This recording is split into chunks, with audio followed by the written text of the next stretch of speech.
सप्तदाम्बूनदत्पक्षं शङ्खचक्रगदाम्बुदे लसत्प्रभुजं शान्तं पद्मकिञ्जल्कवाससं स्फुरत्किरीटकटककटिसूत्रवराङ्गदं श्रीवत्सवक्षसं राजदकौस्तुभं वनमालिनं ध्यायन्नभ्यर्चदारुणी हविषाभिघृतानि च प्रास्याच्य भागवाघारो दत्त्वा चाच्य प्लुतं हवि जुहुयान्मूलमन्त्रेण षोडशर्चावधानतः धर्मादिप्यविधान्यायं मन्त्रे सृष्टिकृतं बुधः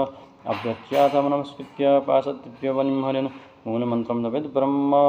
स्मरन्नारायणात्मकं तत्त्वा च मनमुच्छेषं विश्वक्सेनाय कल्पयन् मुखवाशं सुरभिमलताम्बूलाद्यमथार्हयन् उपगायन् गृह्णन् नृत्यन् कर्माण्यपि नयन् मम मद्गतः श्रावयत् शृण्वन् मुहूर्तं क्षणिको भवेत् स्तवैरुच्चावचैः स्तोत्रैः पौराणैः प्राकृतैरपि स्तुत्वा प्रसीद